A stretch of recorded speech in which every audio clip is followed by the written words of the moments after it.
For over 2.5 years straight, I relapsed on NoFap multiple times a week. But in the past 6 months, I actually haven't even fapped once, which I've documented on my vlog channel.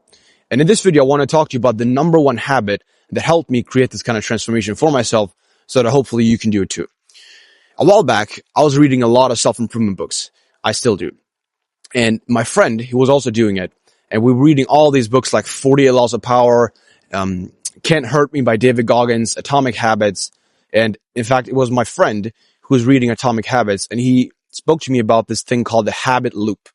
It's this process that basically is like what a habit is. So fapping is just a normal habit. It's been created, but it can also be broken, like all habits, right? It's a behavior that we do on a consistent basis. And so there's a process to this. The first step is something called a cue. Like, think about it as the trigger, right? You see some girl on your phone, on Instagram, on TikTok, some fit gym girl doing her like leg day or some shit like that, right? And you see that. And that's the trigger. And then step 2 is the craving.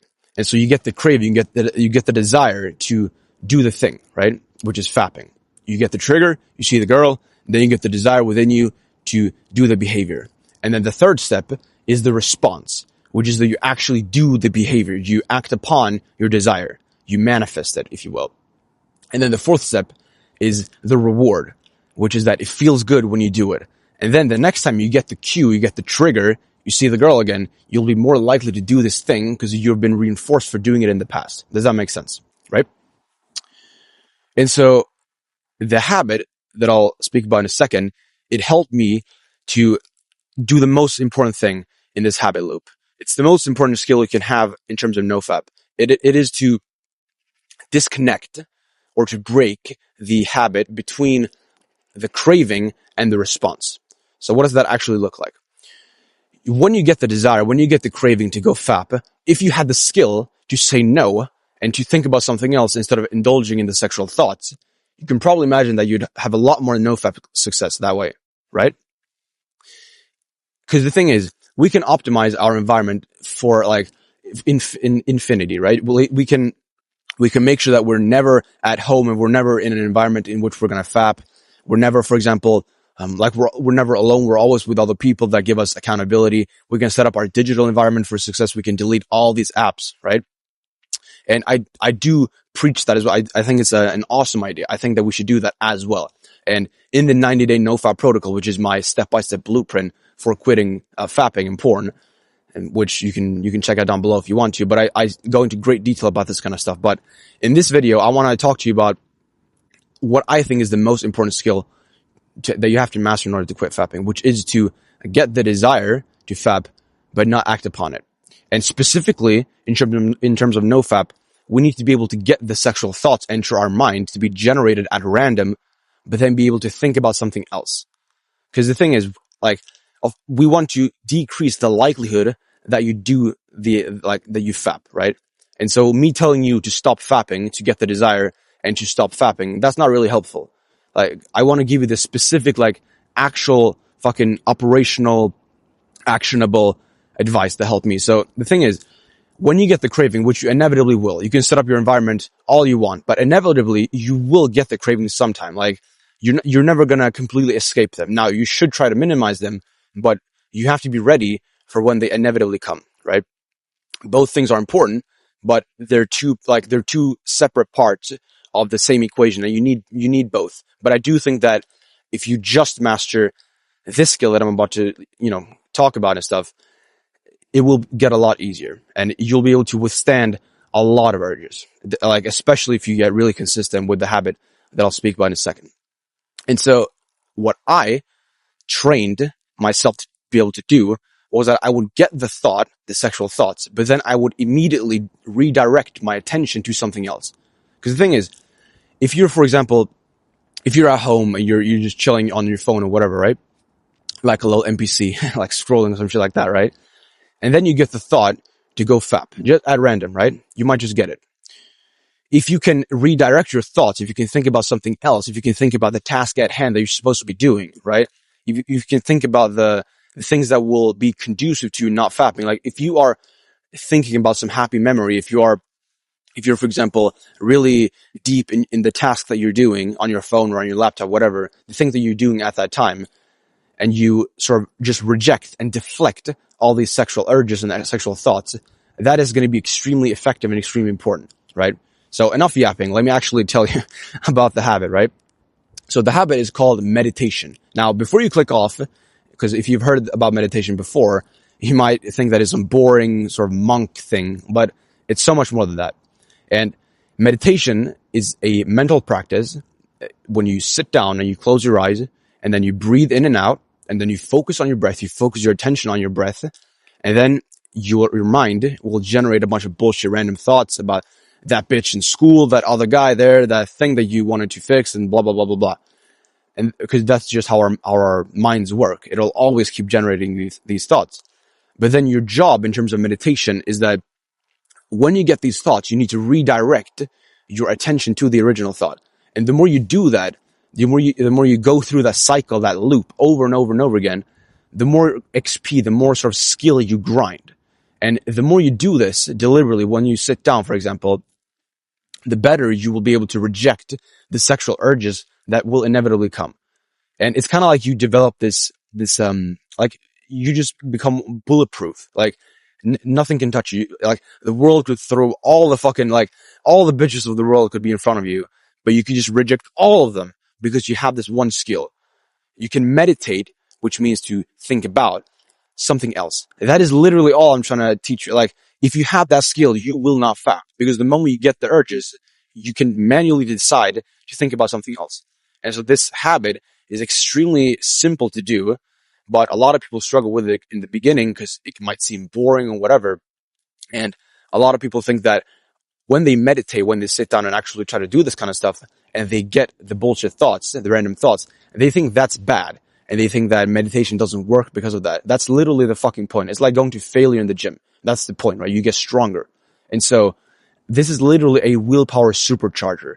And the more you do this, like manually, like this kind of habit, the more you sit down and do this meditation, the more you will do it automatically as well. You will not only get the skill of being able to think about something else when you're not meditating, you're going through your day, but you will also do it automatically, because the more you do something manually, the more your brain and your mind will sort of get familiar to it, because our brains are wired for familiarity and like comfort. And so the more you get familiar with this kind of pattern of thinking, which you deliberately do when you sit down and meditate, the more you will do it automatically as well, which is fucking insane. It's so beautiful. You'll just go through your day and you'll basically just, like, your mind will be quieter. You won't have all these fucking voices pop up in your mind. Oh man, that bitch is so hot. Oh, I want to fuck the shit out of her. And you won't get all these like bullshit mental movies that trigger things inside of you. And it's so beautiful. I can't preach. I can't vouch for it enough. It's literally saved my fucking life in terms of this shit. Like, meditation is so powerful. And when I've stayed consistent with meditation, like actually consistent, I've been so consistent with NoFap as well. And so let me just repeat the 4-step process of meditation to you, so that you can actually take action upon this today. Because this is such a simple habit. I gain nothing from you doing this. It's like no company makes money. The only thing you need is like a fucking timer if you want to time your meditation. You don't even need that, to be honest. You can just sit down and meditate. So the way that you do this, again, is that you, at least for me, right? This is how I've done it. You sit down, or I sit down on like a bench or whatever. I like to sit out in nature and meditate in the morning, out in the forest, in the park. That's what I like to do. And I sit down, I close my eyes, I breathe in and out.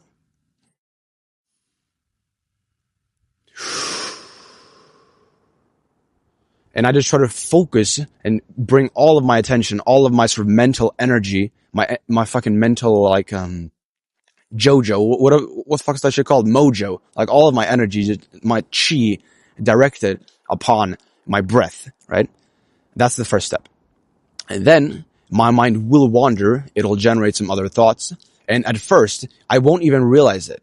I will just be engulfed in the thought. Because the thing is, when you meditate and you get bullshit thoughts, you won't actually realize it, because you'll feel like you are one with the thought, if that makes sense. You'll be the thought. But then after a little while, you'll be like, oh fuck, I'm supposed to be meditating. Why the fuck am I indulging in this other thought? And so you realize that you've gotten this other thought, and then you bring it back. Right? That's the process. That's all you got to do. I've done it for 10 to 20 minutes a day. for a long time, but now recently I've for like 2 weeks now I've started doing an hour a day, and I definitely feel like the results and the effectiveness of like how long you do it is quite linear. Like you do get a lot more if you do more, if that makes sense. And so if you've never meditated before, the way that I would recommend is that you use a progressive overload mindset and you prioritize quality over quantity. Not that you're not going to do quantity as well, but you want to make sure that you're doing quality then quantity. So you don't just want to sit there for half an hour and basically don't even meditate and just dwell upon some bullshit. Because if you try to do an hour today and you've never done it before and your skill level is low, no offense, right? That's just how it is. If you've never done it before, then it's going to be way more difficult to actually get into the groove of things, to get some flow, to get some positive momentum, to get some reinforcement from this habit. But if you do it for 3 minutes, then yeah, you'll probably be able to focus way more because you'll just be able to like withstand the boredom for a longer period of time, right? And so, but I definitely do want you to get up to the 10, 20 minute a day mark. And if you want to go into like more of an extreme mode, you can do an hour a day. Because the thing is, if you look at your fucking screen time, how much do you have, right? What's your fucking screen time daily? Is it 2 hours, 3 hours, 4 hours, 5 hours, 6 hours, 10 hours? Be honest, right? And how many of those hours are actually spent productively on your phone? Probably not many. You're probably just wasting that fucking time on some bullshit social media apps. You're trying to consume some self-improvement content, but you're not even taking action, right? And so we all have fucking time. It's not about having time, it's about making time, right? And if you're actually serious on this journey, you might want to go the extra mile, right? That's all I'm saying. Now, I like to meditate in the morning because it just prevents procrastination, right?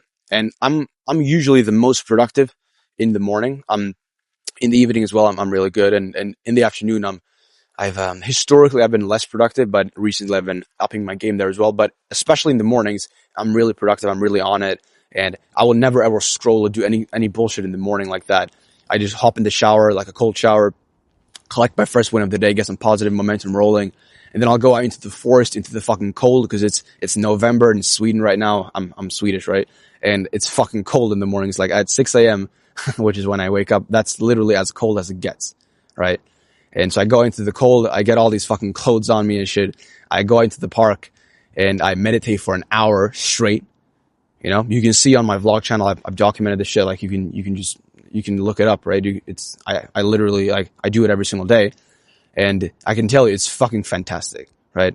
Especially to do it in the morning, because you have this, like the momentum for the rest of the day. So you prevent procrastination, right? You don't want to be telling yourself that, oh, no, man, I'm going to do it in the afternoon. Then you don't do it. Oh, man, I'm going to do it after the gym. And then you don't do it. Oh, man, let's do it after dinner or some shit like that, right? You don't want to get into that loop.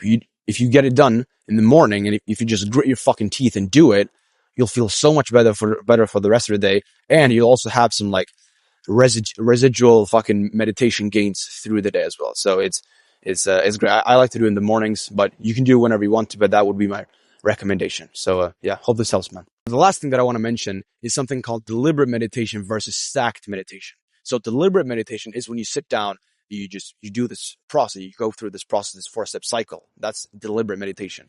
It's a habit that you do every single day, right? Preferably at the same time, right? So you get very consistent at it. But then also there's something called stacked meditation that I've come up with. And stacked meditation is kind of like you are doing, like when you're doing another habit, you're, for example, going to the gym, you're doing a hard set in the gym, or you're reading, for example, you're in school, you're doing some bullshit work in school, or you're working on your business, you're doing some martial arts, whatever you're doing, you can always meditate on the task at hand, right? You can always do that. And the thing is, if you just keep redirecting your thoughts onto the task at hand while you're doing it, and you don't let your mind wander a lot, then that's also something that will give you more meditation gains, right? You'll be more mindful, more present. You'll train your willpower more, and so on, right? And this is something that I like to do. Like, I like to keep this kind of mindset activated through the entire day, because the thing, when you do this, it's so beautiful because you're so productive and you're so present, you're so aware of your thoughts, and you can sort of, you don't let any sexual urges, for example, seep into your mind and creep upon you or creep up on you, however you want to call it, however you want to say it. you don't allow that shit because you're so fucking aware. You're so like focused all of the time. And it might be a bit difficult, but I can promise you, you will make the most progress. Like you'll make more progress than you've ever made in terms of nofap if you actually embrace this kind of lifestyle, this low dopamine lifestyle. You meditate a lot, you read a lot, you do these kinds of habits that are like another form of meditation, really. Because like if you read a book and you just keep redirecting your attention to the book, then that's kind of like meditation as well. And so the more you do these kinds of habits, the more gains you will get in terms of meditation and your willpower, and you will be able to resist the craving and not manifest the response in terms of this habit loop that we mentioned at the start of the video. So yeah, I hope this helps, man.